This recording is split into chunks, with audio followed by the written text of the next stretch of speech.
En la hora en que yo debería estar caminando hacia el altar, mi propio hijo me acorralaba contra la pared con una barra de hierro helada en el cuello. «O renuncias a esta boda o los entierro a los dos hoy», gritaba él.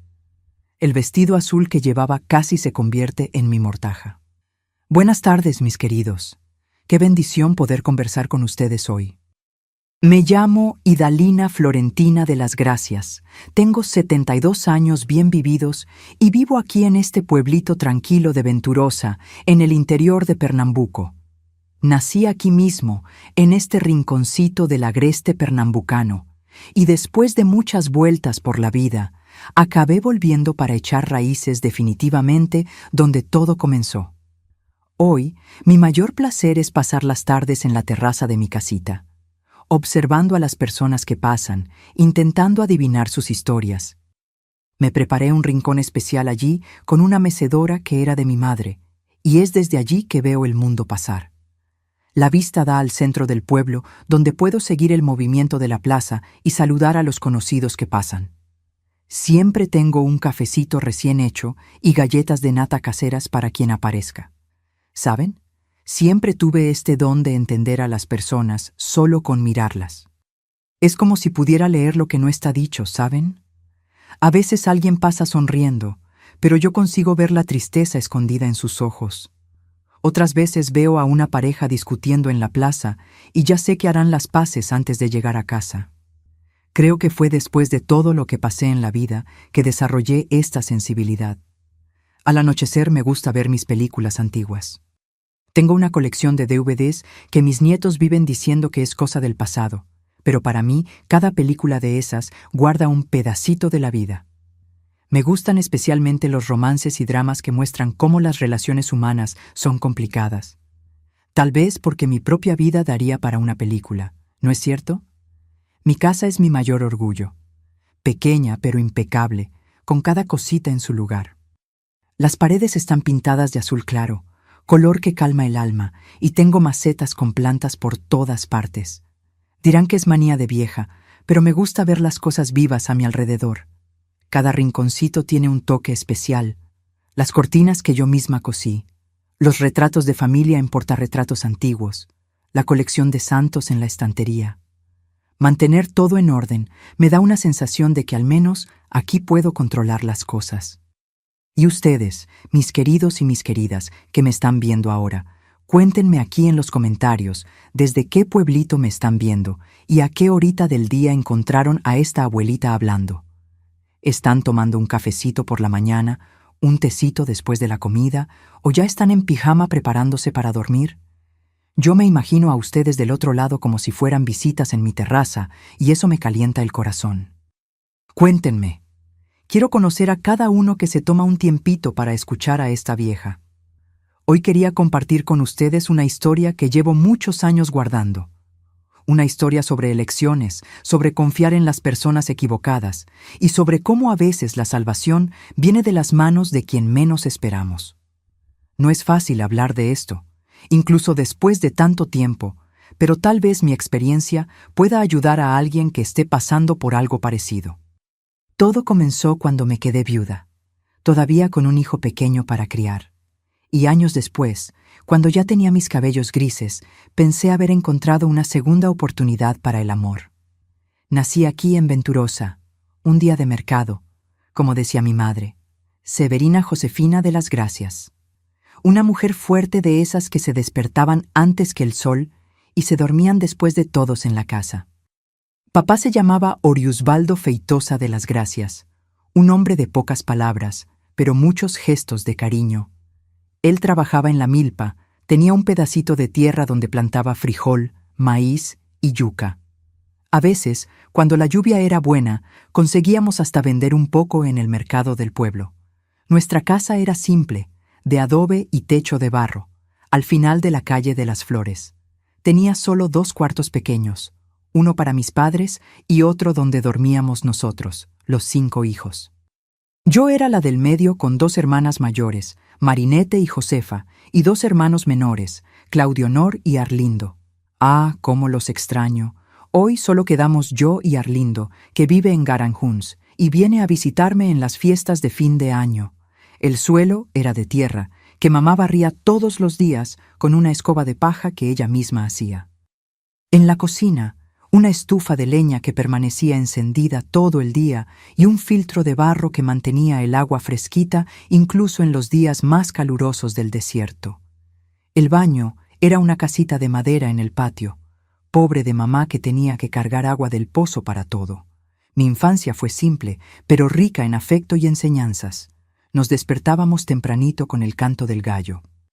Mamá ya estaba de pie preparando el café, un tamal de maíz con leche cuando había o con manteca cuando las cosas estaban mejor. Después del café, las niñas ayudábamos en los quehaceres de la casa, mientras los niños iban con papá a la milpa. Yo adoraba cuando me mandaban a buscar agua en el pozo. Era lejos, pero en el camino encontraba a mis amigas Dianira, Marinés y Quiteria. Íbamos conversando, con latas de agua en la cabeza, equilibrando como verdaderas artistas. Hablábamos sobre los niños de la escuela, sobre las historias que la profesora contaba, y soñábamos con el día en que iríamos a conocer la capital Recife, que para nosotras parecía un lugar encantado. En la escuela estudiábamos en un solo salón, con niños de varias edades juntos. La profesora, doña Lindalva, era severa pero justa. Recuerdo que ella se ponía especialmente brava cuando llegábamos tarde por causa de la distancia. El conocimiento no espera por nadie, decía ella. Fue ella quien me enseñó las primeras letras y me incentivó a continuar estudiando, incluso cuando papá creía que una niña no necesitaba mucho estudio. Los juegos de aquella época eran simples: trompo, canicas, rayuela, escondidas en el patio lleno de árboles frutales. Había un guayabo, que era mi escondite preferido. Yo subía allá arriba y me quedaba quietecita, comiendo las frutas mientras los otros me buscaban. Por la noche, nos sentábamos en la banqueta para oír las historias que los mayores contaban. Casos de espantos, del hombre lobo que decían aparecía en las noches de luna llena, de la comadre Fulosiña que protegía las selvas. La vida era dura, pero no lo percibíamos tanto porque era así para todo el mundo. En las épocas de sequía pasábamos dificultades. Papá tenía que ir a trabajar a tierras más distantes. A veces se quedaba semanas fuera. Mamá lloraba escondida, pero frente a nosotros siempre mantenía la fortaleza. Dios es bueno y no desampara a sus hijos, repetía ella como un mantra. Fue en esa época que comencé a desarrollar esa forma de observar a las personas. Los niños prestan atención a todo, ¿no es cierto? Yo veía cuando mamá disimulaba la tristeza, notaba cuando papá volvía demasiado cansado, hasta para conversar. Percibía las miradas entre los adultos cuando ocurría alguna cosa mala en la vecindad. Creo que fue así que aprendí a leer en los ojos de las personas lo que la boca no decía. A los 12 años conocí a Aureliano, un niño nuevo que llegó a la escuela. Era hijo de un comerciante que vino de Caruaru a probar suerte en Venturosa. Un niño diferente, de mirada dulce y forma educada. Las otras niñas cuchicheaban, pero yo me quedaba callada, solo observando. Un día él me ofreció un pedazo del pastel que traía en su lonchera. Fue el comienzo de una amistad que años después se transformaría en algo más. En aquel tiempo ya soñaba con ser profesora como doña Lindalva. Quería enseñar a los niños, mostrarles que existía un mundo mayor más allá de aquellas tierras secas. Mamá me apoyaba en lo que podía. A escondidas de papá, ella guardaba unas monedas para comprarme cuaderno y lápiz. Mi hija va a ser alguien en la vida, le decía a su comadre. Las fiestas del pueblo eran los momentos más esperados del año. La fiesta de San Juan con la fogata alta, el mariachi tocando toda la noche y las comidas típicas. Tamales, atole, elotes asados y la fiesta de la patrona Nuestra Señora de las Gracias, en noviembre, cuando la gente de todos los pueblos vecinos venía y la placita se llenaba. Era cuando veíamos ropas diferentes, peinados nuevos y soñábamos con una vida menos dura. Cuando cumplí 15 años, papá me permitió que fuera al baile de la fiesta de la patrona. Usé un vestido cosido por mamá, hecho de una tela que mi madrina trajo de Recife, azul clarito, con una faja en la cintura. Me sentía una princesa. Fue en esa fiesta que bailé por primera vez con Aureliano, ya un joven de 17 años. Él había crecido guapo, trabajaba con su padre en el almacén y tenía planes de estudiar contabilidad. La vida seguía su curso natural en Venturosa. Terminé los estudios que eran posibles allí. Comencé a ayudar a doña Lindalba con los niños menores. A los 18 años, me comprometí con Aureliano. Mamá lloró de alegría. Papá hizo cara de enojado, pero en el fondo estaba orgulloso. Planeábamos casarnos cuando él volviera de Recife, donde iría a estudiar por 2 años. Pero el destino tenía otros planes para nosotros. En 1972, una sequía terrible castigó nuestra región. Las siembras murieron, los animales se debilitaron y mucha gente tuvo que partir. Papá se enfermó, el trabajo pesado de una vida entera, finalmente cobrando su precio. Mamá gastó lo poco que teníamos guardado en medicinas. Aureliano tuvo que posponer los estudios para ayudar a la familia y yo comencé a trabajar en la casa del alcalde como empleada doméstica. Fue entonces que conocí a Nivaldo, un muchacho de Arcoverde que había venido a trabajar como chofer del alcalde, alto, hablador, lleno de historias sobre la capital y otros lugares que había conocido. Él me trataba diferente de las otras empleadas, siempre amable, siempre con un elogio en la punta de la lengua. Aureliano notó el cambio en mi forma de ser, las conversaciones que yo tenía con Nivaldo. Celos dieron lugar a discusiones a un distanciamiento. Y fue así que, sin darme cuenta, me fui alejando de mi primer amor y acercándome a quien se convertiría en mi esposo y padre de mi único hijo. Una elección que años más tarde yo entendería que había sido solo el comienzo de una larga historia de decisiones que cambiarían mi vida para siempre. Nivaldo entró en mi vida como quien no quiere nada y acabó llevándose todo. Después de aquella sequía terrible del 72, cuando mi compromiso con Aureliano se desmoronó como casa de adobe en la lluvia fuerte, acepté la propuesta de matrimonio del chofer del alcalde. Nos casamos en una ceremonia simple en la iglesita de Nuestra Señora de las Gracias. Mamá cosió mi vestido con una tela blanca comprada a plazos, y el alcalde nos cedió el salón de la alcaldía para la fiesta. Fue un día de alegría, mezclada con incertidumbres.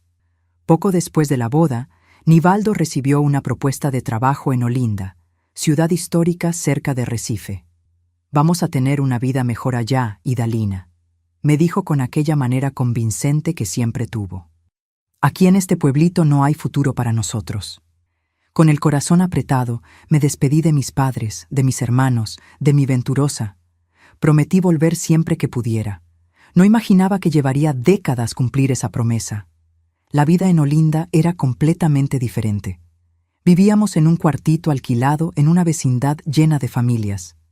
Las cuestas empinadas de la ciudad histórica me dejaban sin aliento, tanto por el cansancio como por la belleza.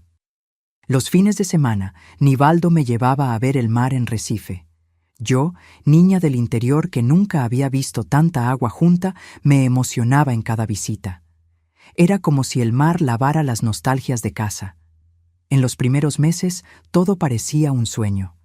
Nivaldo trabajaba como chofer particular de un empresario de la construcción civil y siempre traía algún regalito para mí. Un labial, un pañuelo, una pulserita barata. Yo encontré trabajo como empleada en la casa de una familia rica de Recife. Volvía tarde en autobús, cansada, pero satisfecha por estar construyendo nuestra vida juntos. Fue entonces que me embaracé. Cuando se lo conté a Nivaldo, él lo celebró. Me giró en el aire allí mismo, en medio de la sala minúscula de nuestro cuartito. «Va a ser un niño fuerte como el padre», decía, ya planeando el futuro del hijo que ni siquiera había nacido todavía. Y fue realmente un niño. Escogí el nombre Tago en homenaje a mi abuelo paterno, a quien tanto amaba. Tago Florentino de las Gracias, nacido en el Hospital de la Restauración en Recife una madrugada lluviosa de marzo de 1975. Con la llegada del bebé, nuestra vida se hizo más apretada. Tuve que dejar el trabajo por unos meses y el salario de Nivaldo apenas alcanzaba para el alquiler y la comida. Fue en esa época que noté los primeros cambios en él. Llegaba tarde con olor a bebida. Cuando yo preguntaba dónde había estado, se irritaba, golpeaba la mesa. Estoy trabajando doble para mantenerlos, mujer, y todavía tengo que dar explicaciones. Cuando Tago tenía 6 meses, volví a trabajar, ahora como lavandera para varias familias del barrio. Dejaba a mi hijito con una vecina, doña Zuleide, una señora mayor que había perdido a sus hijos en la inundación del 65 y trataba a los niños de la vecindad como si fueran sus nietos. Ella cobraba poco y cuidaba con amor. Ve a trabajar tranquila, hija, que Taguito está en buenas manos. Fue en esa época que Nivaldo comenzó a desaparecer por días. Decía que estaba haciendo viajes para el patrón, llevando mercancías para el interior. Volvía con dinero en el bolsillo, pero cada vez más distante, más irritable. Cierta noche, desperté con ruidos en la sala. Era él revolviendo los cajones donde yo guardaba el dinerito que conseguía economizar. Cuando pregunté qué estaba haciendo, me empujó con fuerza contra la pared. «Cállate, mujer, el dinero es mío. Yo mantengo esta casa». Fue el primer empujón de muchos que vendrían. Poco a poco, aquel hombre encantador que me conquistó en Venturosa se fue transformando en un extraño de mirada vacía y puños pesados. Las disculpas venían siempre. Fue el cansancio, fue la bebida. Tú me provocaste. Y yo, joven, sola en una ciudad grande, con un hijo pequeño, creía que era solo una fase mala, que él cambiaría. Tago crecía guapo e inteligente, la cara del padre, pero con una forma observadora que me recordaba a mí. Desde pequeño, percibí que él entendía más de lo que un niño debería. Cuando tenía 4 años, después de una noche en que Nivaldo llegó violento, encontré a mi hijito en el cuartito, abrazado a la almohada, ojos desorbitados de miedo. «Todo está bien, hijo», mentí con el labio hinchado. Él me miró con aquellos ojitos oscuros y profundos. «No lo está, mamá. Él te lastimó de nuevo». Para proteger a mi hijo, comencé a mandar a Tago a la casa de doña Zuleide en los días en que Nivaldo llegaba alterado. Inventaba historias, decía que el padre estaba enfermo, cansado, que necesitaba silencio. Pero los niños perciben todo. A los 6 años, Tago ya se ponía delante de mí cuando el padre levantaba la voz. «Deja a mi madre en paz», gritaba él, pequeñito, pero valiente, como un adulto. En 1983, cuando Tago tenía 8 años, ocurrió algo que cambió nuestras vidas para siempre. Nivaldo llegó a casa una tarde de domingo con un carro nuevo, un Opala azul oscuro, reluciente. «Ven a ver lo que tu marido consiguió, Idalina», gritó desde la calle. Bajé con Tago, desconfiada. En 8 años de matrimonio, nunca habíamos tenido condiciones de comprar ni una bicicleta, mucho menos un carro de aquellos. «¿De dónde salió este carro, Nivaldo?», pregunté mientras Tago corría alrededor del vehículo maravillado. «Lo gané del patrón, mujer. Ascenso. Ahora soy supervisor de entregas. Voy a coordinar a otros choferes». La historia no tenía sentido, pero aprendí a no cuestionar mucho. Aquella noche, él nos llevó a cenar a una taquería en el centro de Recife. La primera vez que comimos fuera en años. En las semanas siguientes, la vida pareció mejorar. Nivaldo traía dinero a casa. Hablaba de comprar un departamento, de poner a Tago en una escuela privada. Llegaba más temprano, menos violento, hasta me dio un juego de aretes y collar de oro en mi cumpleaños. Quise creer que finalmente las cosas se estaban arreglando para nuestra familia. Un jueves, estaba tendiendo ropa en el tendedero comunitario de la vecindad cuando vi a 2 hombres de traje entrando al edificio. Preguntaron por el Nivaldo del Opala azul. Mi corazón se congeló. Instinto de mujer que ya ha visto mucho sufrimiento. Dije que no estaba, que era mi esposo. ¿Qué querían con él? Ellos mostraron placas de policía. «Señora, necesitamos hacer algunas preguntas sobre las actividades de su marido». Descubrí en aquella terrible conversación que Nivaldo ya no era chofer de un empresario hacía casi un año. Estaba involucrado con transporte de mercancía robada, contrabando venido de Paraguay. Y Dios sabe qué más. El Opala azul había sido comprado con dinero sucio. Yo lloraba, negaba, decía que era un error, pero en el fondo yo sabía. Todas las señales estaban allí. Yo solo no quise ver.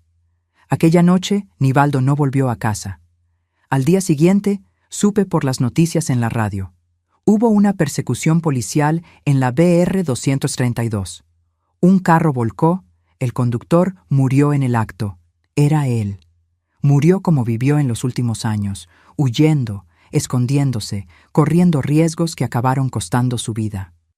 Me quedé viuda a los 30 años, con un hijo de 8 para criar, sin dinero, sin familia cerca y con la vergüenza de ser la mujer del delincuente. Los vecinos cuchicheaban, algunas madres ya no dejaban a sus hijos jugar con Tago. Tuve que sacar a mi niño de la escuela porque los otros niños lo llamaban hijo de ladrón. Aquella noche, sentada al borde de la cama, donde Tago finalmente se había dormido, después de llorar por horas la muerte del padre, hice una promesa. Te daré una vida digna, hijo. Vamos a comenzar de nuevo, solo nosotros dos. No sabía cómo, pero tenía la certeza de que haría cualquier cosa para proteger a mi hijo y lavar nuestra reputación. A la mañana siguiente, hice 2 maletas con lo poco que teníamos. Tomé el dinero que estaba escondido en el forro del colchón. Economía de años de trabajo duro que yo escondía de Nivaldo. Era poco, pero alcanzaría para los pasajes y para sobrevivir algunas semanas. Tomé a Tago de la mano y fuimos a la terminal de autobuses. No para Venturosa. La vergüenza me impedía volver a mi tierra natal como una fracasada. Escogí Caruaru, ciudad suficientemente grande para recomenzar anónimos, suficientemente cerca para sentirme en casa. ¿A dónde vamos, mamá?, preguntó Tago, agarrado a mi falda mientras esperábamos el autobús. A nuestra vida nueva, hijo, solo nosotros dos contra el mundo. Él apretó mi mano con aquella fuerza y determinación que ya mostraban al hombre protector en que se convertiría. Yo te voy a cuidar, mamá, lo prometo. Lo que yo no sabía es que esa promesa inocente de un niño de 8 años se transformaría años más tarde en una protección tan feroz que casi nos destruiría a ambos. Caruaru nos recibió con el calor típico del agreste pernambucano y el movimiento frenético de su mercado famoso. Alquilamos un cuartito en el fondo de la casa de doña Efigenia, una señora viuda que se compadeció de mí y de mi niño. Mujer joven, con hijo pequeño, necesita ayuda, decía ella. Al principio fue difícil. Lavaba ropa ajena, hacía aseo en casas de familia, vendía dulces de coco en la puerta del mercado los fines de semana. Tago, con sus 8 años, ya me ayudaba como podía, cargando bultos de ropa, entregando los dulces. Conseguí matricular a Tago en una escuela pública, donde pronto se destacó por su inteligencia. Su hijo es muy inteligente, doña Idalina, me decía la profesora. Tiene futuro. Aquellas palabras eran bálsamo para mi corazón cansado. Por la noche, después de un día entero de trabajo, todavía encontraba fuerzas para sentarme con él, revisar el cuaderno, incentivar los estudios. Es estudiando que tendrás una vida mejor que la nuestra, hijo. Los años en Caruaru fueron de mucho trabajo, pero también de reconstrucción. Economicé centavo por centavo hasta conseguir alquilar una casita simple en el barrio del Salgado. Conseguí empleo fijo como cocinera en un restaurante del centro. Tago crecía fuerte y determinado. En la adolescencia comenzó a trabajar después de la escuela, entregando compras del mercadito del barrio. Todo el dinero que ganaba me lo entregaba. Guarda para nuestra casa propia, mamá. Pero no todo eran flores. Conforme crecía, Tago se volvía cada vez más cerrado, desconfiado de todos. No hacía amigos con facilidad, no traía compañeros a casa. Cuando intenté tener uno u otro novio, él hacía cuestión de espantar a los pretendientes. Ninguno de esos tipos sirve, mamá. Son todos como mi padre. Y lo más difícil era que, en el fondo, yo misma tenía miedo de involucrarme de nuevo. Las marcas que Nivaldo dejó no eran solo en el cuerpo, sino en el alma. Cuando Tago cumplió 18 años en 1993, consiguió una plaza en el Banco do Brasil a través de concurso. Fue una inmensa alegría. Mi hijo, funcionario público, con buen salario, seguro médico, estabilidad, todo lo que soñé para él. Aquel día lloré de felicidad. ¿Ves, hijo? Valió la pena todo el sacrificio. Con el empleo estable de Tago y mi trabajo en el restaurante, finalmente conseguimos comprar una casita propia, pequeña, pero nuestra, en el barrio de San Francisco. Tago hacía cuestión de cuidar de todo para mí. Ya ha trabajado demasiado, mamá. Ahora es mi turno de retribuir. Poco a poco fui dejando que él asumiera el control de las cuentas, de las decisiones. Era más fácil así, y yo estaba cansada de ser el pilar de la familia. El tiempo fue pasando y Tago, ya un hombre de casi 30 años, continuaba soltero viviendo conmigo. Cuando yo tocaba el asunto de novia, matrimonio, él cambiaba de tema. Ya te tengo a ti para cuidar, mamá. No necesito a nadie más. Aquello comenzó a preocuparme. Un hijo tan apegado no era natural. Yo quería que él tuviera su propia familia, su propia vida, pero al mismo tiempo me sentía segura con él cerca. En 2005, una oportunidad surgió en el banco donde Tago trabajaba, una transferencia para Río Verde, en Goiás. El salario sería mejor, las condiciones de trabajo también. Voy a rechazar, mamá. No voy a dejarte aquí sola. Por primera vez en mucho tiempo, puse el pie firme. Sí irás, Tago. Es una oportunidad de crecer en la carrera. Yo me quedo bien aquí. Ya estoy acostumbrada con Caruaru. Tras mucha insistencia, él aceptó la transferencia, pero con una condición. Yo iría con él. Vendimos nuestra casita en Caruaru y nos mudamos para Río Verde, una ciudad diferente, lejos de todo lo que conocíamos, pero con nuevas oportunidades.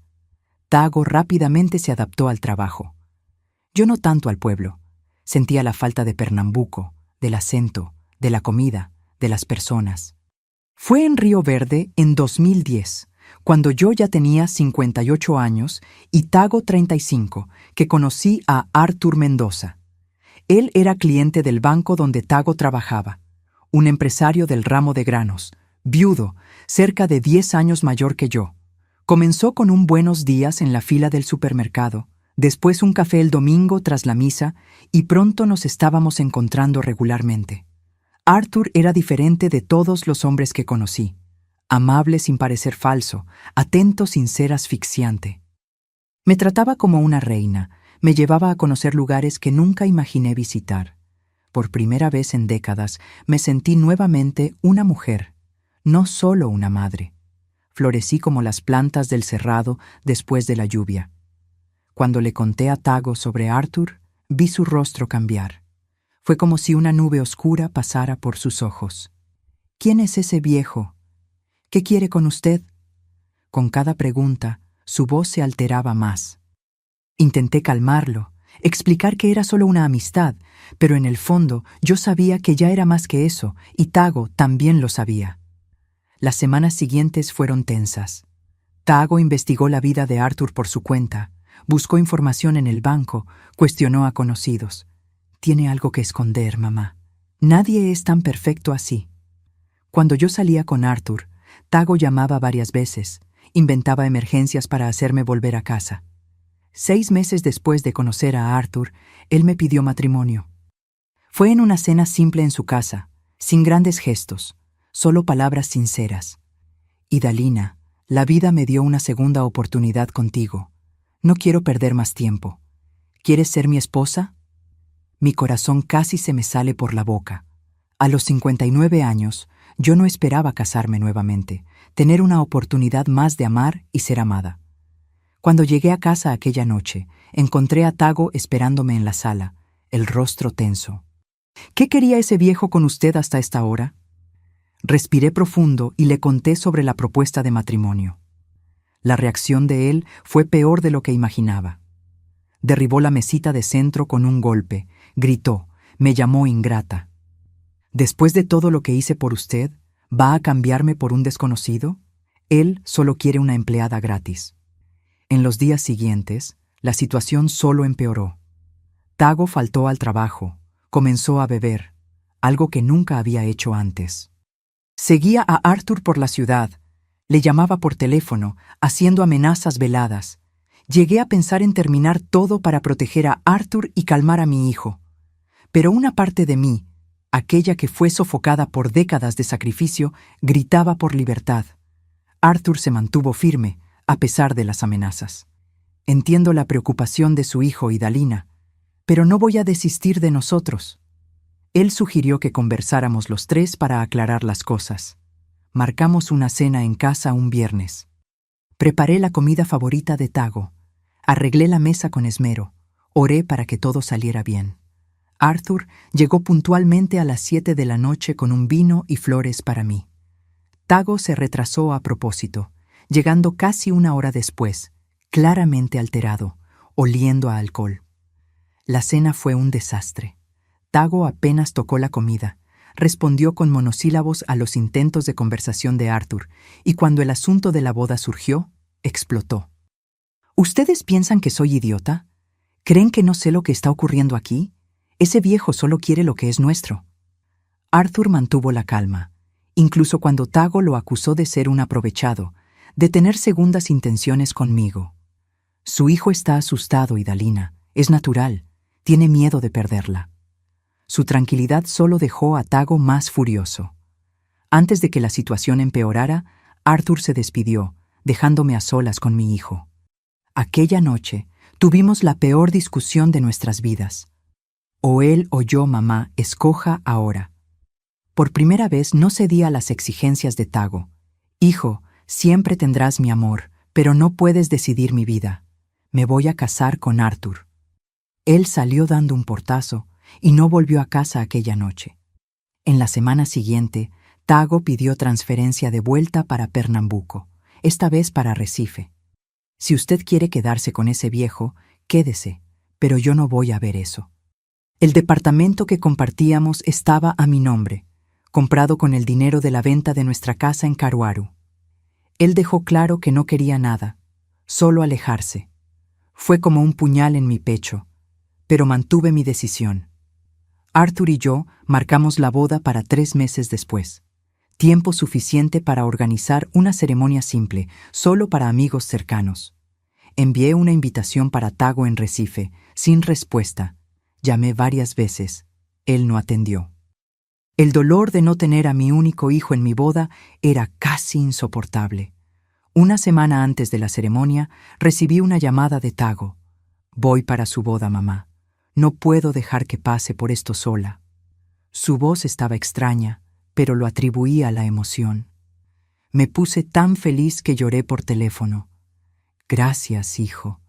Esto significa el mundo para mí. En la víspera de la boda, Tago llegó a Río Verde. Estaba abatido, pero delgado, con ojeras profundas. Intentó sonreír, me abrazó, pero sentí algo diferente en él. ¿Está todo bien, hijo?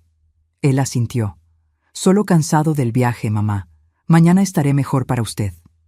La mañana de mi boda amaneció soleada, como una bendición de los cielos. El vestido que escogí era simple, azul claro, nada de blanco o velo. Al final, a los 60 años, quería algo elegante, pero adecuado.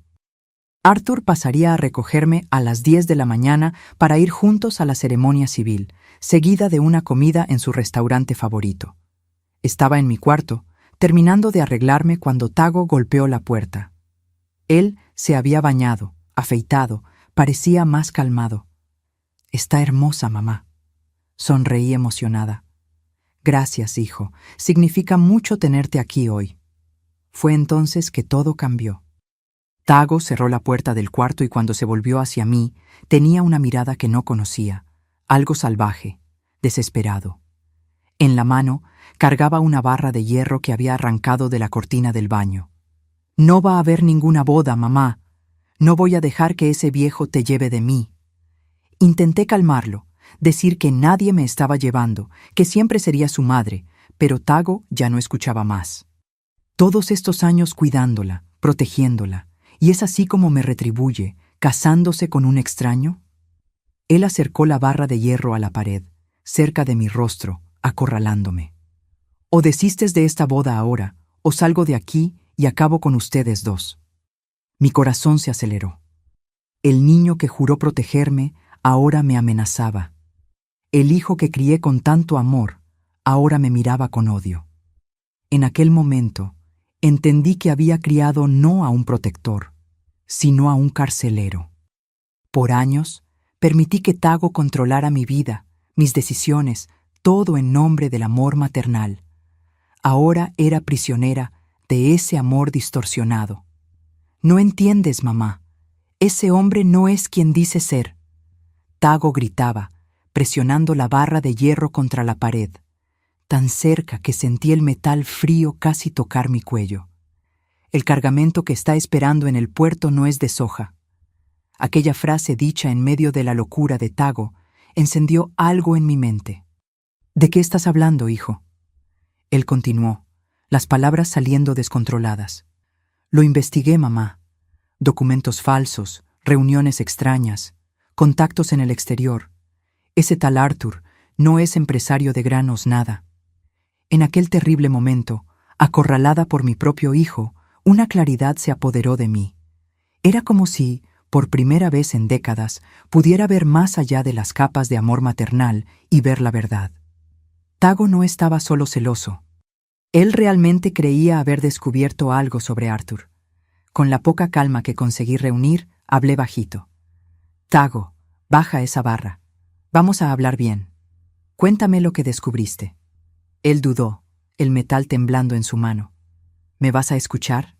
¿Me vas a creer? Asentí y lentamente Tago bajó la barra de hierro.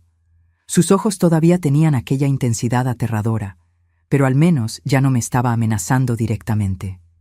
Escuché conversaciones suyas en el banco, mamá. Llamadas extrañas sobre un cargamento llegando al puerto de Río Grande. Documentos con valores que no coinciden con lo que él declara. Él no es quien dice ser. Incluso en medio de aquel terror, una parte de mí, aquella que aprendió a sobrevivir a Nivaldo, sabía que necesitaba ganar tiempo. Está bien, hijo. Ganaste. Voy a cancelar la boda. Tago me miró desconfiado. ¿Juras, mamá? ¿No te vas a casar con él? Asentí con la cabeza. Dame el teléfono para llamarle. Con la mano temblorosa, Tago me pasó su celular. En vez de llamar a Arthur, marqué a Bernardo, primo de Tago, policía en Recife, que había venido para la boda.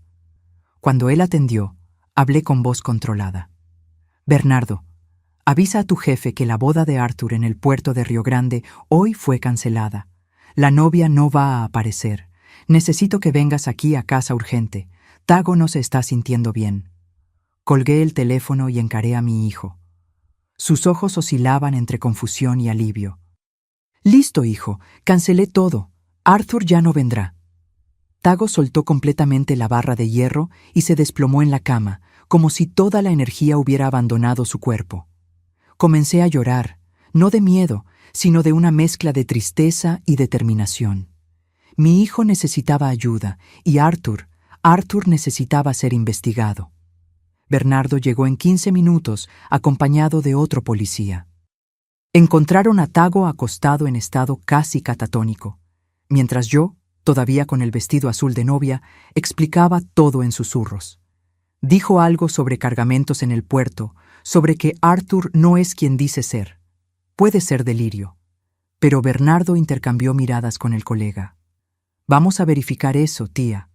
Mientras tanto, vamos a llevar a Tago a un hospital. Él necesita ayuda. En aquel momento, mi corazón se partió en 1000 pedazos, pero sabía que era lo correcto. Mi hijo, mi protector, mi carcelero, necesitaba cuidados que yo ya no podía dar.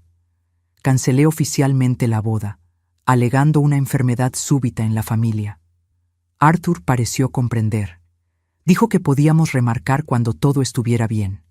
Su comprensión solo aumentó mi confusión. ¿Sería él realmente el hombre bueno que parecía o Tago tenía razón? La respuesta vino 3 días después, cuando la policía golpeó la puerta de Arthur. La denuncia cifrada que hice a través de Bernardo desencadenó una investigación relámpago. Descubrieron que Arthur Mendoza era, en realidad, el punto final de una red de tráfico de drogas que usaba la exportación de granos como fachada. El cargamento que llegaría al puerto de Río Grande contenía cocaína escondida en sacos de soya. Cuando la noticia explotó en los periódicos locales, mi mundo se desmoronó por segunda vez. El hombre que yo amaba, que me trataba como una reina, que quería casarse conmigo, era un criminal, exactamente como Nivaldo había sido, solo que más sofisticado, más peligroso. Y mi hijo, en su desesperación enfermiza, había visto lo que yo, cegada por el amor, no conseguía ver. Aquella noche, sentada sola en el departamento, con Tago internado en una clínica psiquiátrica y Arthur preso, entendí una verdad terrible. El acto violento de mi hijo, aunque inexcusable, me había salvado. Su obsesión por protegerme, que yo tanto intenté combatir, acabó librándome de un destino que podría haber sido trágico. Las lágrimas que derramé aquella noche no eran solo de dolor o alivio, sino de un entendimiento profundo y amargo. A veces, nuestras mayores bendiciones vienen disfrazadas de nuestras mayores maldiciones. La prisión de Arthur se convirtió en noticia en todo Río Verde. Empresario de granos preso en operación contra tráfico internacional, estampaban los periódicos. Y yo, que sería la novia, me convertí en tema de los chismes locales. La vieja que iba a casarse con el traficante, decían a mis espaldas cuando pasaba por la calle. Ya no bastaba el dolor de haber sido engañada por quien amaba, todavía tenía que cargar con la vergüenza pública, pero nada de eso se comparaba con la angustia de tener a mi hijo internado. Tago estaba en una clínica psiquiátrica en Goiânia, diagnosticado con trastorno obsesivo y brote psicótico. Los médicos explicaron que él desarrolló una fijación enfermiza en protegerme, probablemente desencadenada por los traumas de infancia al presenciar la violencia del padre. Es como si él hubiera asumido el papel de guardián suyo, pero de forma extrema y distorsionada, explicó el psiquiatra. Visitaba a mi hijo 3 veces por semana, tomando el autobús hasta Goiânia en un viaje cansado de casi 2 horas. Cada visita era una mezcla de esperanza y desesperación. Algunos días, Tago parecía mejor, más lúcido. En otros, apenas me reconocía, perdido en sus miedos y teorías conspirativas. «Él va a volver, mamá. Va a mandar a alguien tras nosotros», murmuraba, mirando a los rincones, como si viera enemigos invisibles. En una de esas visitas, cerca de un mes después de la internación, ocurrió lo que considero el verdadero punto de ruptura de nuestra historia. Llegué a la clínica una tarde lluviosa de domingo, cargando una bolsa con las ropas lavadas de Tago y las galletas de almidón que tanto le gustaban. La enfermera me recibió con una sonrisa triste. «Doña Idalina, hoy no está siendo un buen día para él». Encontré a mi hijo sentado en una silla junto a la ventana, observando la lluvia caer. Parecía más delgado, con la barba sin hacer, ojos hundidos. Cuando me acerqué, él no se volvió. «Hijo, traje tus cosas limpias y unas galletas». Puse la mano en su hombro y fue entonces que él se giró. Había algo en sus ojos que me heló. No era rabia ni confusión, sino una lucidez aterradora. «¿Por qué sigues viniendo a verme después de lo que hice?». La pregunta salió como un susurro dolorido. Me senté en la silla al lado de él. «Eres mi hijo, Tago. Te amo. No importa lo que pase». Él sacudió la cabeza, las lágrimas comenzando a correr. «Te lastimé, amenacé con una barra de hierro». Su voz falló. «Soy igualito a él, igualito a mi padre». Fue como si un rayo hubiera caído entre nosotros. La comparación con Nivaldo golpeó a Tago y a mí, como un golpe físico. Mi hijo, que pasó la vida entera intentando ser lo opuesto del padre violento, se había convertido justamente en aquello que más odiaba. «No digas eso, hijo. No eres como tu padre». Las palabras salieron automáticas, pero incluso mientras las decía, imágenes del pasado volvían. Nivaldo acorralándome contra la pared. Tago haciendo lo mismo con la barra de hierro. «Sí lo soy, mamá. Vi en tus ojos aquel día el mismo miedo que tenías de él». Tago cubrió su rostro con las manos, sollozando ahora. «Pasé mi vida entera jurando protegerte de los hombres como mi padre, y acabé convirtiéndome en uno de ellos». En aquel momento, algo se rompió dentro de mí. La ilusión que alimenté por décadas de que la protección obsesiva de Tago era solo amor se desmoronó completamente. No era amor, era posesión, control, miedo al abandono. Y yo había permitido eso, incentivado incluso, porque también tenía miedo de quedarme sola. Tago, mírame. Jalé sus manos lejos del rostro. Vamos a hablar la verdad de una vez por todas. Yo permití que controlaras mi vida. Te dejé alejar a las personas de mí, decidir dónde vivía, cómo vivía, porque era más fácil así, porque también tenía miedo. Él me encaró, sorprendido con mi franqueza repentina. Y sí, aquel día me recordaste a tu padre. No porque seas como él, sino porque dejé que ocurriera de nuevo. Dejé que otra persona me dijera cómo vivir, de quién enamorarme. Respiré profundo, sintiendo una fuerza que no sabía que tenía. Pero la diferencia, hijo, es que tu padre nunca percibió el mal que hacía, y tú estás aquí sufriendo porque lo percibiste. Y lo peor es que tenía razón sobre él. Mamá, Arthur era realmente un bandido. La voz de Tago salió amarga. Aún así, lo que hice no tiene perdón. ¿Tenías razón sobre Arthur? Sí, y eso salvó mi vida, probablemente. Pero la forma como lo hiciste, me detuve, buscando las palabras correctas. No podemos continuar así, Tago. Fue entonces que él dijo las palabras que lo cambiaron todo. Creo que necesitamos separarnos, mamá. No puedo estar cerca de ti ahora. No confío en mí mismo. El impacto de aquella frase fue como un golpe en el estómago. En toda nuestra vida nunca nos habíamos separado realmente. Incluso cuando él fue a Recife, sabía que era temporario, un berrinche, pero ahora era diferente. Era un hombre adulto, reconociendo que necesitábamos distancia para curarnos. El médico dijo que puedo hacer el tratamiento en otro lugar, continuó él. Hay una clínica en Campina Grande, en Paraíba, más cerca de nuestras raíces, lo suficientemente lejos de ti y de todo esto. Mis lágrimas caían sin control. ¿Es lo que necesitas, hijo? Lo que necesitamos los dos, mamá. Nunca podrás ser realmente libre conmigo cerca. Él agarró mis manos. Quiero que vuelvas a Venturosa. Vuelve a casa, cerca de los tuyos. La casa que compramos en Caruaru todavía está alquilada. Da un dinerito y tengo ahorros en el banco. No puedo aceptar tu dinero, hijo. Sí puedes. Te lo debo. Una oportunidad de recomenzar lejos de mí, de mi locura. Aquella noche, acostada sola en el departamento en Río Verde, tuve un sueño vívido. Estaba en Venturosa, en la casa de mi infancia. Mamá preparaba café en la cocina, papá llegaba de la milpa. Yo era niña de nuevo, sin los pesos y las marcas de la vida. En el sueño, escuché a mamá decir algo que ella siempre repetía. Todo tiene su tiempo bajo el cielo, hija. Tiempo de sembrar y tiempo de cosechar. Tiempo de llorar y tiempo de sonreír de nuevo. Desperté con el rostro mojado de lágrimas, pero con una claridad que no sentía hacía años. Tago tenía razón. Necesitábamos separarnos para curarnos. Él de la obsesión enfermiza de protegerme. Yo de la dependencia que creé en esa protección. A la mañana siguiente, llamé a mi hermano Arlindo en Garanhuns. Después de tantos años alejados, su voz sonó extraña, pero acogedora. Le conté todo sobre Arthur, sobre Tago, sobre mi decisión de volver a Pernambuco. Ven, hermana, ya pasó la hora de que vuelvas a tu tierra. La semana que siguió fue de decisiones difíciles, pero necesarias.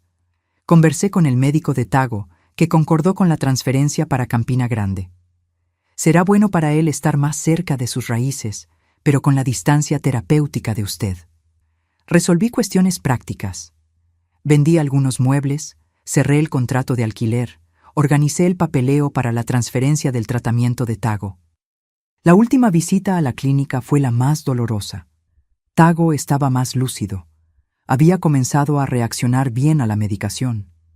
Nos sentamos en el jardín bajo la sombra de un mango, como tantas veces hicimos en Caruaru. Mamá, antes de que te vayas, necesito decirte una cosa. Tago parecía nervioso, las manos inquietas en el regazo. Aquel día con la barra de hierro, realmente creí que te estaba protegiendo. En mi cabeza estaba salvándote de otro Nivaldo. Lo sé, hijo. Agarré su mano. Siempre quisiste protegerme desde pequeño. Pero no era solo eso. Él evitó mi mirada. Era miedo también. Miedo de quedarme solo, de perderte para otra persona, como si fueras mi propiedad. La voz de él falló. Es enfermizo, ¿no? Es humano, hijo. Todos tenemos nuestros miedos. La diferencia es cómo lidiamos con ellos. Apreté su mano. Estoy orgullosa de ti por reconocer eso. Cuando estaba allá en el cuarto, con aquella barra de hierro, algo estalló dentro de mí. Fue como si pudiera verme desde fuera, actuando igual que mi padre. Quedé horrorizado conmigo mismo. Él finalmente me miró, los ojos rojos. Podría haberte lastimado de verdad. Pero no lo hiciste, hijo, y ahora estamos aquí tratando de arreglar las cosas. La parte más loca es que realmente había descubierto cosas sobre Arthur. Documentos extraños en el banco, llamadas sospechosas. Intenté avisarte de forma normal al principio, pero no me creíste. Ahí fui quedando desesperado. Ese detalle siempre me perturbó. Como yo, que me enorgullecía de entender a las personas, no vi las señales con Arthur. Tal vez porque, así como Tago, yo también estaba presa al pasado, solo que de otra forma, tan desesperada por tener un amor en la vejez, que ignoré las alertas. Hijo, creo que los dos necesitamos aprender a confiar de nuevo en nosotros mismos primero, después en los demás. Respiré profundo, sintiendo el perfume de las flores del jardín. Tú te vas a tratar en Campina Grande. Yo voy a recomenzar en Venturosa, y cuando sea la hora correcta nos encontraremos de nuevo. ¿Crees realmente que un día voy a estar bien, que vamos a poder tener una relación normal? La esperanza en su voz casi me rompió el corazón. Estoy segura, hijo, porque eres fuerte, siempre lo fuiste. Sonreí entre lágrimas, más fuerte incluso de lo que imaginas. Nos abrazamos largamente, como si tratáramos de guardar un poco uno del otro para los días solitarios que vendrían. Cuando nos separamos, Tago sostuvo mi rostro entre las manos, como hacía cuando era niño. Perdóname, mamá, por todo. Solo si tú me perdonas también, por no haberme dado cuenta antes, por haber dejado llegar a este punto. Estamos a mano entonces. Él sonrió levemente, la primera sonrisa verdadera en meses. Cuando me levanté para irme, Tago agarró mi muñeca por un momento. Mamá, cuando llegues a Venturosa, planta un árbol de cereza para mí, como aquel que tenía en la casa de la abuela. Lo plantaré, hijo, y cuando vengas a visitarme, ya habrá cerezas maduras esperando por ti. Salí de la clínica sintiendo una mezcla de dolor y liberación. Era como si estuviera a los 60 años finalmente cortando el cordón umbilical, no solo para liberar a mi hijo, sino para liberarme también. El camino por delante sería difícil para los dos, pero por primera vez en mucho tiempo sentí que estábamos en la dirección correcta. 3 días después, con 2 maletas conteniendo lo que quedaba de una vida entera, embarqué en el autobús para Pernambuco. Mientras el vehículo dejaba Goiás, miré por la ventana, las vastitudes del cerrado extendiéndose hasta el horizonte. Tantas vueltas que da la vida. Salí de Venturosa niña. Pasé por Olinda, Recife, Caruaru, Río Verde y ahora vieja volvía a donde todo comenzó. Durante el largo viaje, tuve tiempo para pensar en todo lo que había ocurrido. Como una mujer que siempre se enorgulleció de leer a las personas, no percibió que estaba criando a un hijo emocionalmente dependiente. ¿Cómo no vi señales de que Arthur no era quien decía ser? Tal vez porque, en el fondo, yo también estaba presa en patrones enfermizos de relación, repitiendo con mi hijo y con Arthur los mismos errores que cometí con Nivaldo. En la tercera noche de viaje, el autobús paró en una terminal en el interior de Bahía. Bajé para estirar las piernas y comprar un café. Estaba en la fila de la cafetería cuando una señora anciana, probablemente en los 80 años, se acercó a mí. «Está volviendo a casa, ¿verdad?» Ella sonrió, mostrando las faltas en los dientes. Sorprendida con el abordaje, solo asentí. Se nota en los ojos. Tienen un brillo diferente cuando volvemos al lugar de donde nunca deberíamos haber salido. Ella apretó mi brazo gentilmente. Va a salir todo bien, hija. Siempre podemos comenzar de nuevo, no importa la edad. Aquellas palabras de una completa extraña fueron como un bálsamo. Volví al autobús con una sensación de paz que no sentía hacía mucho tiempo. Tal vez fuera verdad. Tal vez nunca sea demasiado tarde para recomenzar. Cuando finalmente llegué a Venturosa, tras casi 4 días de viaje, Arlindo me estaba esperando en la pequeña terminal. Mi hermano, ahora un señor de cabellos blancos, abrió los brazos para mí. Bienvenida de vuelta, hermana. El abrazo de él desencadenó algo profundo en mí, un sollozo que venía de las entrañas, cargando décadas de dolor, miedo y arrepentimiento. Allí, en medio de la terminal polvorienta, lloré como no lloraba desde niña, en los brazos de mi hermano menor. Llora, Idalina, lava esa alma. Arlindo me sostenía firme, como si temiera que pudiera desplomarme. Ahora estás en casa. Y estaba realmente. Venturosa ya no era la ciudad pequeña de mi infancia. Había crecido, modernizado en algunos aspectos, pero el cielo todavía tenía aquel azul intenso que me encantaba cuando niña. El aire todavía cargaba el olor a tierra y hierba que solo el agreste tiene. Las personas todavía se saludaban por el nombre en las calles. Era como si un pedazo de mí, perdido hacía tanto tiempo, finalmente volviera al lugar. Arlindo me llevó a su casa, donde su esposa Silda me recibió con un abrazo caluroso y una comida abundante. Frijoles verdes, carne seca, yuca, todos los sabores de mi infancia. Te quedas aquí el tiempo que necesites, cuñada, hasta decidir lo que vas a hacer. Pero yo ya sabía lo que quería hacer. A la mañana siguiente, pedí a Arlindo que me llevara a ver algunas casitas de alquiler en el centro del pueblo.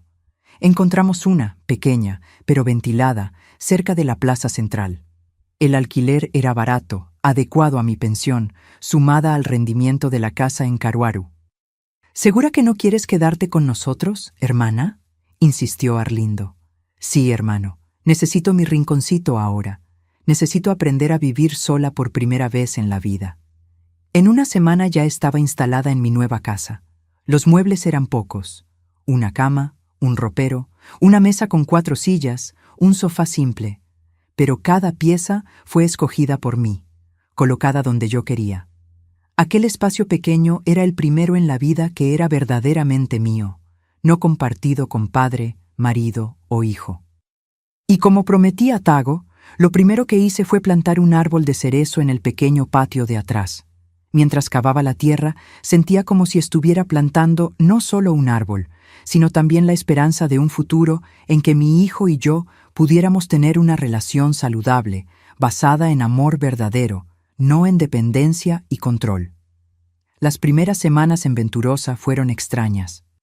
Despertaba a veces desorientada, buscando a Tago, recordando después que él estaba a cientos de kilómetros de allí, en una clínica en Campina Grande. Lo llamaba una vez por semana, conversaciones cortas, pero significativas. El cerezo ya está creciendo, hijo. ¿Y tú? ¿Estás creciendo allá adentro? Poco a poco fui reconectándome con la ciudad, con personas que conocí en la infancia.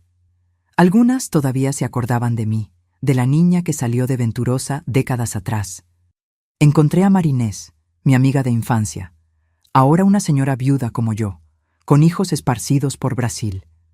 Comenzamos a encontrarnos para tomar café, recordar historias antiguas, compartir las alegrías y dolores de la vida.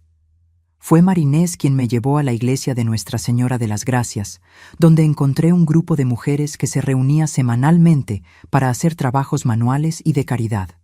No sabía coser bien como ellas, pero ofrecí lo que sabía: cocinar. Comencé a hacer pasteles y galletas para los bazares benéficos, para las familias necesitadas de la región. En mi cumpleaños de 61 años, 6 meses después de llegar a Venturosa, recibí una llamada inesperada. Era el médico de Tago. Doña Idalina, su hijo está teniendo una evolución sorprendente. Él pidió permiso para visitarla el fin de semana. ¿Usted se siente preparada para eso? Mi corazón se aceleró. ¿Puede venir, doctor? ¿Clínicamente? Creo que sí.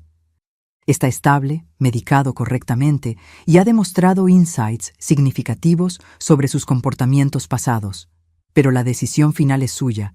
Si cree que todavía es pronto, no, doctor, ya es hora. Dígale que lo estoy esperando. Aquel viernes arreglé la casa como nunca. Cambié las sábanas de la cama. Tago se quedaría en mi cuarto, yo dormiría en el sofá. Preparé su comida preferida. Barrí el patio donde el cerezo ya mostraba las primeras señales de flores. Estaba nerviosa como una adolescente antes de su primera cita. Cuando escuché los golpes en la puerta, necesité respirar profundo varias veces antes de abrir. Allí estaba mi hijo, más delgado, con algunos cabellos blancos que no tenía antes, pero con una mirada diferente, más calmada, más centrada. «Hola, mamá». Su voz salió baja, casi tímida. «Hijo mío». Abrí los brazos y él vino hacia mí, no como el hombre posesivo que había sido, sino como el niño que sostenía en mi regazo después de una pesadilla. Aquel fin de semana fue un hito en nuestra historia. Conversamos mucho, lloramos juntos, nos pedimos perdón el uno al otro. Tago me contó sobre el tratamiento, sobre cómo estaba aprendiendo a identificar sus gatillos emocionales, a lidiar con el miedo al abandono. «El médico dice que tal vez nunca esté totalmente curado, mamá, que es un proceso, pero estoy aprendiendo a controlarlo, a no dejar que domine mi vida, nuestra vida». El domingo, antes de que partiera, fuimos juntos al patio a ver el cerezo. «Está creciendo fuerte», observó Tago, tocando delicadamente una de las hojas nuevas. «Como tú, hijo». Sostuve su mano, creciendo hacia la luz. Cuando el autobús partió, llevando a Tago de regreso a Campina Grande, no sentí la desesperación que esperaba. Había una tristeza, claro, pero también una esperanza nueva. Los dos estábamos finalmente en el camino correcto. Aquel momento, viendo a mi hijo partir, no como una ruptura desesperada, sino como un paso necesario en nuestro camino de sanación, fue cuando supe que realmente habíamos pasado página. La barra de hierro que un día estuvo entre nosotros se había transformado en algo nuevo, no un instrumento de amenaza, sino una herramienta de construcción para un futuro diferente. Y así, con el dolor transformado en esperanza, continué mi proceso de reconstrucción en Venturosa, aguardando el día en que mi hijo y yo pudiéramos realmente estar juntos nuevamente. No más como carcelero y prisionera, sino como dos personas libres que se eligen por amor verdadero. Los meses que siguieron a la primera visita de Tago fueron de descubrimientos y reconstrucción. Mi hijo continuaba su tratamiento en Campina Grande con visitas mensuales a Venturosa. Cada encuentro era mejor que el anterior. Veíamos poco a poco nacer una relación más saludable entre nosotros. El verdadero punto de inflexión, sin embargo, ocurrió casi un año después de mi regreso a Venturosa. Era un domingo de marzo, y estaba en la cocina preparando la comida, un guisado de carne con verduras que Tago adoraba desde niño. Lo esperaba, pues vendría a pasar el fin de semana conmigo, como ya se estaba volviendo costumbre. Cuando escuché los golpes en la puerta, fui a atender secándome las manos en el delantal. Mi hijo estaba allí, con una expresión diferente en el rostro, más ligera, más tranquila. Y a su lado, una muchacha joven, bonita, de cabello rizado y sonrisa tímida. «Mamá, esta es Eduarda, es asistente social en la clínica donde hago tratamiento». Miré sorprendida a la muchacha que extendió su mano hacia mí. «Mucho gusto, doña Idalina. Tago habla mucho de usted». Invité a los dos a entrar, tratando de esconder mi sorpresa. Tago nunca había traído a nadie en sus visitas. De hecho, aparte de Nivaldo, no recordaba que mi hijo se hubiera involucrado seriamente con ninguna mujer. Su obsesión por protegerme siempre ocupó todo el espacio en su vida. Durante la comida, observé cómo Tago miraba a Eduarda. Había cariño allí, respeto, tal vez el comienzo de algo más profundo. Eduarda me contó que era natural de Juan Pessoa, que trabajaba con pacientes en recuperación hacía 5 años y que conoció a Tago en los grupos terapéuticos de la clínica. Al principio era una relación profesional, explicó ella con voz calmada, pero conforme Tago evolucionaba en el tratamiento, comenzamos a conversar más, a conocernos fuera de las sesiones. Tago, quien antes controlaba cada aspecto de mi vida amorosa, ahora me presentaba a alguien importante para él. Era como si el universo se hubiera puesto de cabeza, pero de la manera más hermosa posible. Después de la comida, mientras Eduarda ayudaba a lavar los platos, Tago me llamó para ver el cerezo en el patio. «Está creciendo bien, ¿no, mamá?» Él tocó una de las hojas verdes, sonriendo. «Sí, hijo, como tú». Miré hacia la cocina, donde Eduarda cantaba bajito mientras secaba los platos. «Ella parece ser una muchacha muy buena». Tago se sonrojó levemente, como hacía cuando era niño. «Sí, lo es. Me ha ayudado mucho, mamá. No solo como profesional, ella me enseñó a ver las cosas de otra manera». «¿Qué manera, hijo?» «Que amar a alguien no es controlarlo, es dejarlo ser libre, es respetar el espacio del otro». Él respiró profundo. «Todo lo que yo no hacía contigo». Aquellas palabras tocaron profundamente mi corazón. Ver a mi hijo, que un día me amenazó con una barra de hierro para impedir mi boda, ahora entendiendo el verdadero significado del amor, era como un milagro ocurriendo ante mis ojos. «Mamá, hay una cosa más que quiero contarte». Tago parecía nervioso. «Fui aprobado en un concurso para el Banco de México aquí en Puebla. Me transferirán después de que termine el tratamiento intensivo». «Puebla. Eso es maravilloso, hijo. Queda tan cerca de Venturosa». «Exacto. Podré visitarte más veces». Él vaciló por un momento. «Y Eduarda también consiguió transferencia para el DIF de Puebla. Estamos pensando en vivir juntos». Aquella noticia que en otros tiempos me habría dejado con celos o miedo de perder a mi hijo, ahora me llenó de una alegría genuina. Era la prueba definitiva de que Tago estaba realmente sanándose, construyendo una vida propia, independiente de la mía. «Estoy muy feliz por ti, hijo, de verdad». «¿No te molesta que viva con otra mujer lejos de aquí?» Sacudí la cabeza sonriendo. «Hijo, todo lo que siempre quise fue verte feliz. Y ahora, por primera vez, te estoy viendo realmente feliz, no solo preocupado por mí». Aquella noche, después de que Tago y Eduarda se fueron, me senté en mi mecedora en la terraza, contemplando las estrellas. Sentí una paz que no conocía desde hacía muchos años. Mi hijo estaba encontrando su camino y yo, finalmente, estaba encontrando el mío. 2 semanas después, recibí una visita inesperada. Era Bernardo, el primo policía de Tago que había participado en la operación que arrestó a Arthur. Estaba en Venturosa por trabajo y decidió pasar a verme. «Tía, traje una noticia que pensé que le gustaría saber». Se sentó a la mesa de la cocina, aceptando el café que le ofrecí. Arthur fue condenado a 15 años de prisión. El juicio terminó ayer. La mención del nombre de Arthur todavía me causaba una punzada en el pecho. Por más que intentara, no conseguía olvidar completamente al hombre que casi se convirtió en mi esposo, que me hizo creer en un amor que era solo una fachada para sus negocios sucios. Y hay una cosa más. Bernardo vaciló. Durante las investigaciones descubrimos que Arthur tenía un patrón. Se acercaba a mujeres mayores, viudas o solteras, generalmente con algún patrimonio, y las usaba como cobertura para sus operaciones. Entonces yo era solo una más. El dolor de la revelación era intenso, pero de alguna forma también liberador. «Sí, tía, usted fue la quinta. Todas las otras perdieron casi todo lo que tenían». Bernardo sostuvo mi mano sobre la mesa.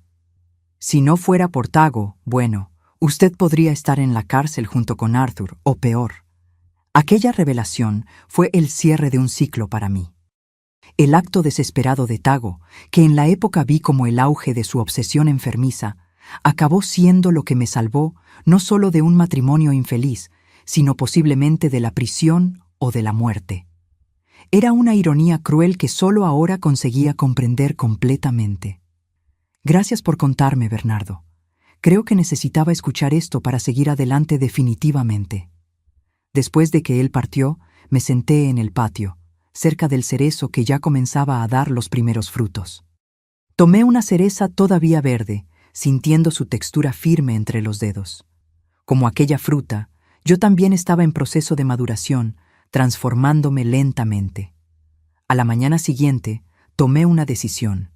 Tomé el autobús para Puebla, donde fui hasta la casa que todavía manteníamos alquilada. Conversé con el abogado que cuidaba del contrato e inicié el proceso para transferir el inmueble oficialmente al nombre de Tago. Era mi regalo para él y Eduarda para comenzar la vida juntos. Cuando volví a Venturosa, encontré a Marinés esperándome en la puerta de casa con una expresión preocupada. «Idalina, te busqué todo el día. ¿Dónde estabas, mujer?»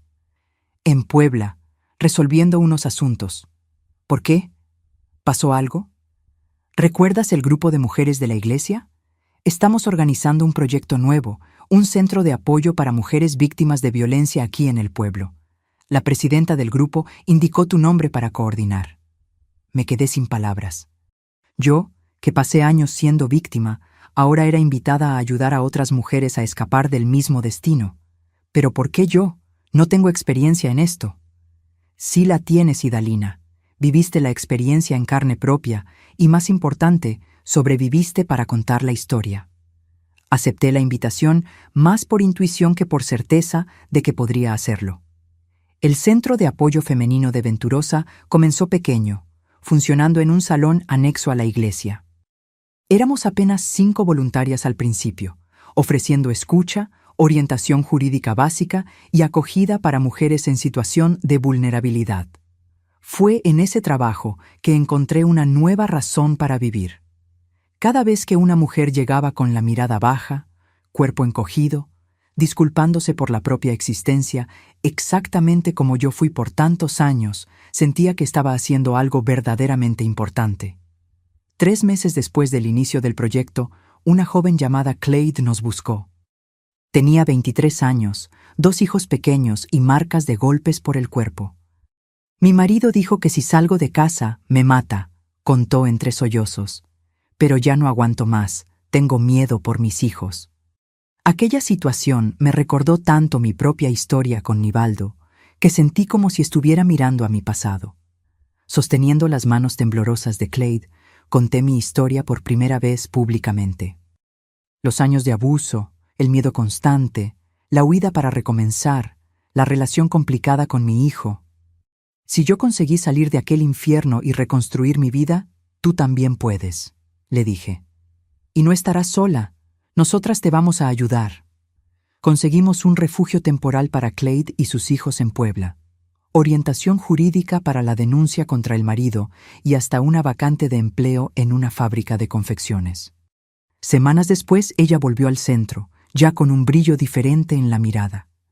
«Doña Idalina, usted salvó mi vida». En aquel momento entendí que mi historia de dolor tenía un propósito mayor. Cada cicatriz que cargué, cada noche en vela, cada lágrima derramada, todo ahora servía como faro para otras mujeres perdidas en la tempestad de la violencia. El proyecto creció rápidamente. En 6 meses, conseguimos apoyo del ayuntamiento para un espacio mayor. Tago, ya viviendo en Puebla con Eduarda, venía los fines de semana a ayudarme con el papeleo, la organización, los contactos con organismos oficiales.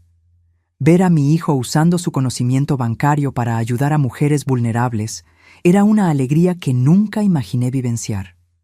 Un domingo, mientras organizábamos documentos para una solicitud de presupuesto estatal, Tago hizo una confesión que me sorprendió. «Mamá, ¿sabes por qué me dedico tanto a este proyecto?». Dejó de teclear en la computadora, volviéndose hacia mí. «Es mi forma de pedir perdón a todas las mujeres que sufren lo que tú sufriste». «Hijo, tú ya pediste perdón, ya fuiste perdonado». «No es solo por ti, mamá, es por todos los hombres que, como casi fui yo, como mi padre fue, causan tanto sufrimiento». Respiró profundo. «Cada vez que ayudamos a una de estas mujeres, siento que estoy limpiando un poco de la sangre de las manos de mi padre y de las mías». Aquella tarde, lloramos juntos, no lágrimas de dolor o arrepentimiento, sino de liberación. La barra de hierro que un día estuvo entre nosotros se había transformado en una herramienta de reconstrucción, no solo de nuestras vidas, sino de las vidas de tantas mujeres que cruzaban nuestro camino. En 2014, 3 años tras el terrible episodio de la casi boda, recibí una llamada de Tago. Mamá, Eduarda y yo vamos a casarnos y queremos que seas nuestra madrina. La boda ocurrió en Puebla, en una ceremonia simple, pero emocionante. Yo, que un día pensé que jamás vería a mi hijo formar su propia familia, ahora estaba allí a su lado en el altar, bendiciendo su unión con una mujer maravillosa que lo ayudó a encontrar equilibrio. Durante la fiesta, mientras observaba a Tago bailando con su novia, Eduarda se acercó a mí. Doña Idalina, quería agradecerle. ¿Agradecerme por qué, hija? Soy yo quien agradece por hacer a mi hijo feliz, por no haber desistido de él. Muchas madres habrían cortado relaciones después de lo que pasó. Usted no solo perdonó, sino que ayudó en la recuperación. Ella sonrió, los ojos brillando de emoción. Tago me contó todo sobre la barra de hierro, sobre Arthur, sobre los años de comportamiento obsesivo. ¿Y sabe lo que me hizo amarlo aún más? Ver cómo reconoció sus errores y trabajó duro para cambiar. En aquel momento, entendí que el giro en nuestras vidas era completo. La tragedia, que casi nos destruyó, se había transformado en un camino de crecimiento y redención. Meses después de la boda, en una de las visitas de Tago Aventurosa, fuimos juntos hasta el patio a ver el cerezo. Ahora un árbol fuerte y frondoso, cargado de frutos rojos y jugosos. ¿Recuerdas cuando plantamos este árbol, mamá? Era tan frágil, pensé que no sobreviviría. Como nosotros, hijo, frágiles, casi quebrados. Pero mira, dio frutos. Tago recogió una cereza madura, probándola con placer. Dulce como la vida puede ser cuando dejamos el pasado atrás. Y fue allí, bajo la sombra de aquel árbol que simbolizaba nuestro camino, que Tago me dio la noticia que completaría nuestro giro. Mamá, Eduarda está embarazada. En 7 meses serás abuela. Mi corazón explotó de alegría. Yo, que casi perdí a mi hijo por la locura del miedo y del control, ahora ganaba una familia entera. Era la vida renovándose, el ciclo completándose de la forma más bella. Aquella noche, acostada en mi cama, agradecí a Dios por haberme permitido vivir lo suficiente para presenciar la transformación completa de mi historia. La barra de hierro que casi quitó mi vida se había convertido metafóricamente en el bastón que ahora me apoyaba en la vejez y me guiaba hacia un futuro que nunca imaginé posible. Y cuando el pequeño Arthur nació, sí, Tago y Eduarda escogieron ese nombre como forma de resignificar el pasado. Sentí que el círculo se cerraba, no como una prisión, como fue por tantos años, sino como un abrazo acogedor que me reconciliaba con todo lo que viví y sobreviví. Y así llego a mis 72 años aquí en Venturosa, con una vida que nunca imaginé que tendría. El tiempo pasa rápido cuando encontramos la paz, ¿no es cierto?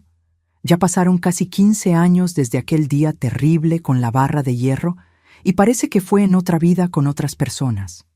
Continúo en la misma casita que alquilé cuando volví aquí, pero ahora tiene cara de hogar de verdad. Las paredes que antes eran de un blanco sin gracia, las pinté de azul claro, color que me trae serenidad. En la sala tengo una pared entera solo de retratos.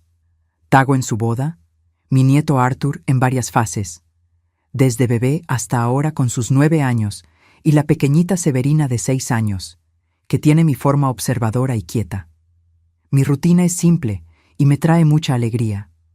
Me despierto tempranito, como siempre hice, con el primer canto del gallo. Tomo mi café en la terraza, observando el movimiento de la plaza. Enseguida, cuido de mis plantas.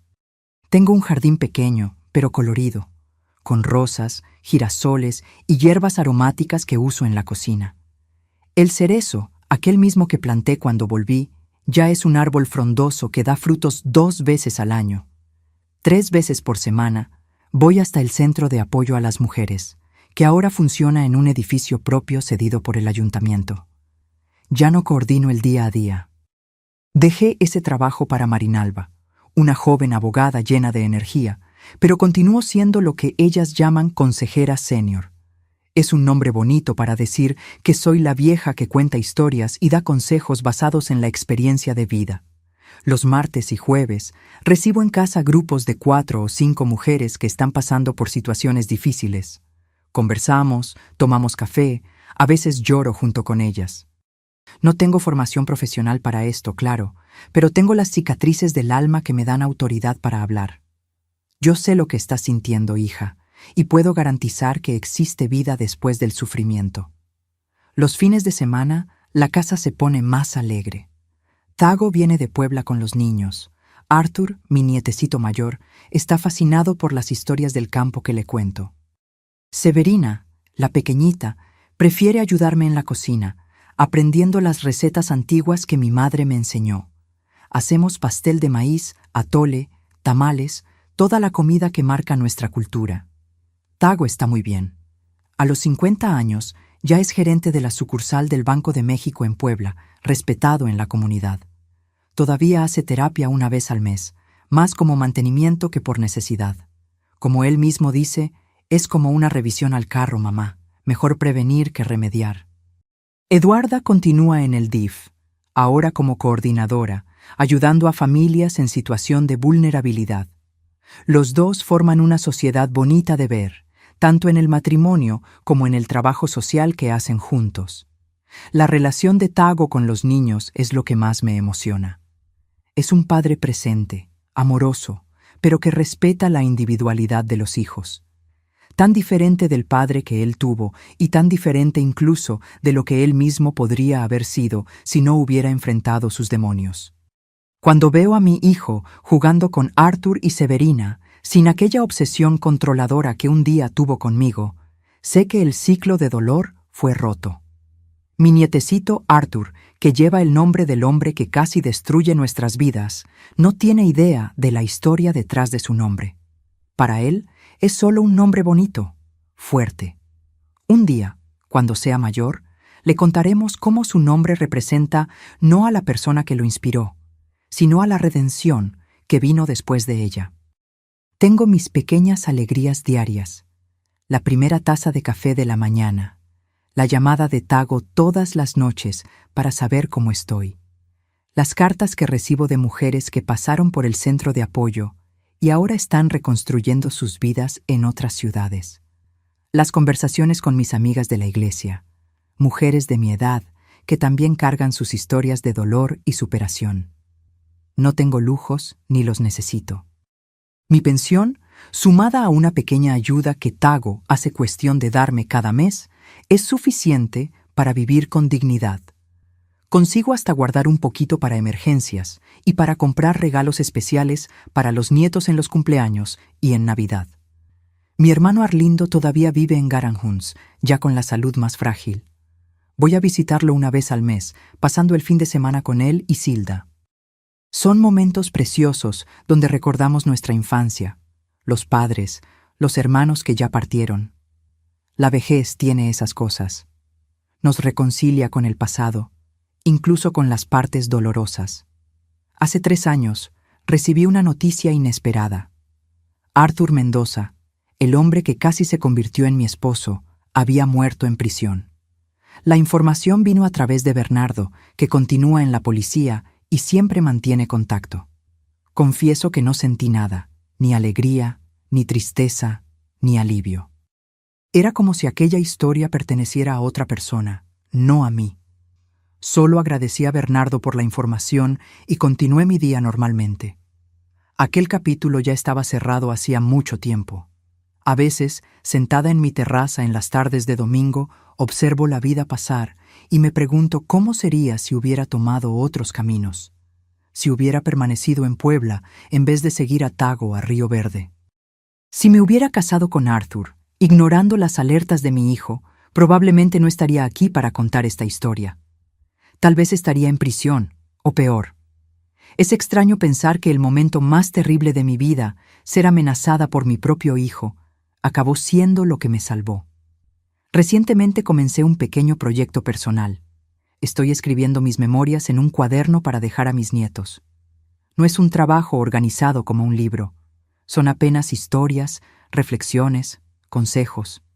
Quiero que sepan de dónde vinieron, las dificultades que su abuela y su padre enfrentaron para que ellos pudieran tener la vida tranquila que tienen hoy. Quiero que entiendan que la fuerza que corre en sus venas fue forjada en el sufrimiento, pero también en el amor y en la superación. En el centro de apoyo, creé un ritual con las mujeres que consiguen salir de situaciones de violencia. Llevamos un arbolito, generalmente una flor resistente como dama de noche, u 11 horas para que planten en sus nuevas casas. Esta planta, les digo, va a crecer junto con tu nueva vida. Cada flor que abra será un recordatorio de que tú también puedes florecer después de la tempestad. El mes pasado, una de esas mujeres, Josefa, volvió al centro 5 años después de haber pasado por allí. Trajo en brazos una dama de noche adulta, llena de flores. Doña Idalina, mi planta se puso tan grande que necesité replantarla. Traje una rama para usted para que otras mujeres puedan tener la misma oportunidad que yo tuve. En aquel momento, lloré como hacía mucho no lloraba. Era la confirmación de que el trabajo que hacemos tiene sentido, tiene continuidad.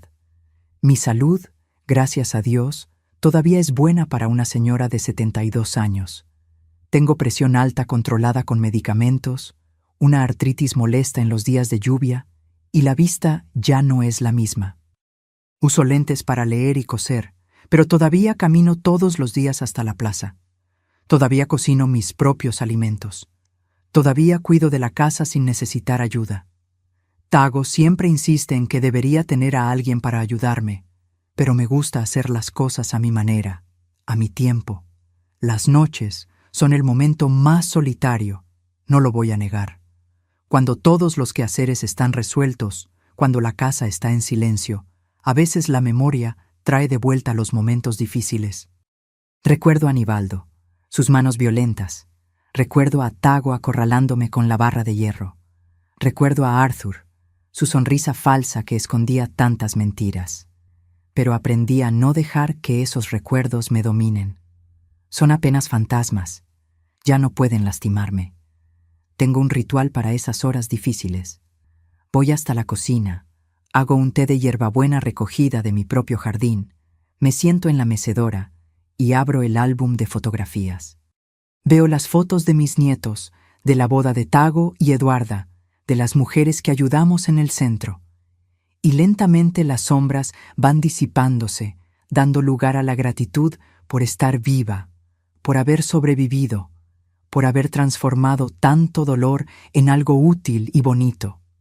Nunca más me involucré románticamente con nadie después de Arthur. No por trauma o miedo, sino porque descubrí una verdad simple. Estoy bien conmigo misma. Mi corazón está lleno por el amor de mis hijos, de mis nietos, de las amistades que cultivé, del trabajo que hago. Si un día aparece un compañero, será bienvenido. Pero ya no es una necesidad, como lo fue un día. La vida me enseñó que somos más fuertes de lo que imaginamos, que podemos sobrevivir a cosas que parecían imposibles de soportar, que a veces nuestra salvación viene de las manos más improbables y que es posible transformar las peores experiencias en sabiduría y compasión. Cuando miro hacia atrás, a la niña que salió de Venturosa, a la joven que soportó un matrimonio abusivo, a la madre que crió a un hijo sola, a la mujer madura que casi cayó en la trampa de otro hombre peligroso, a la señora que volvió a las raíces para sanarse, veo una línea continua de aprendizaje y crecimiento y tengo orgullo de este camino con todas sus cicatrices.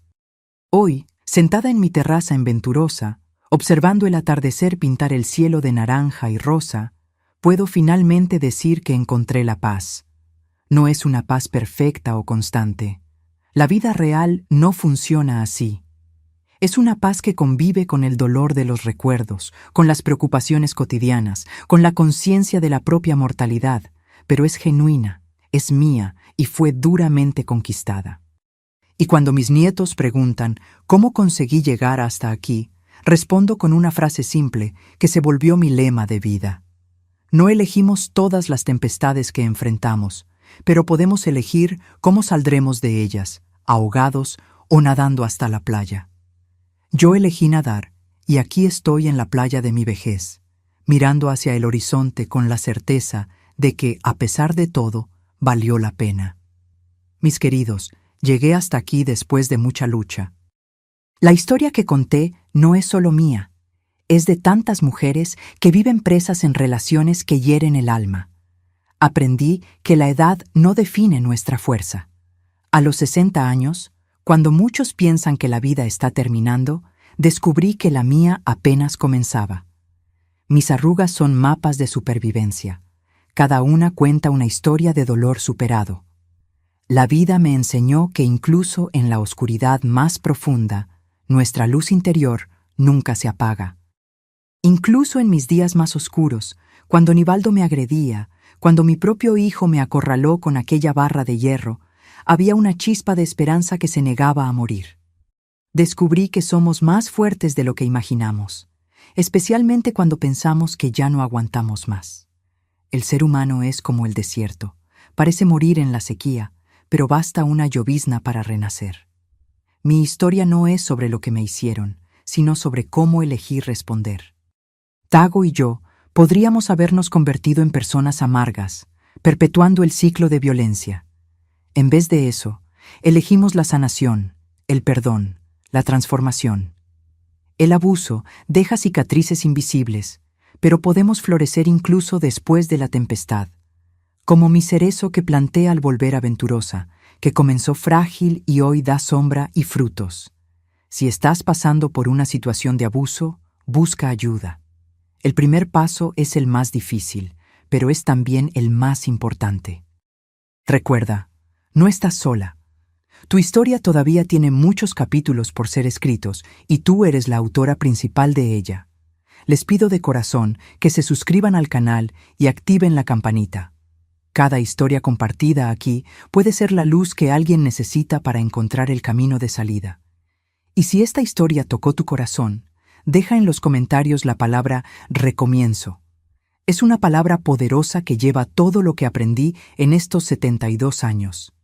Que siempre podemos comenzar de nuevo. No importa lo que haya ocurrido antes. Hazlo ahora. Tu mensaje puede ser el abrazo que alguien necesita en este exacto momento.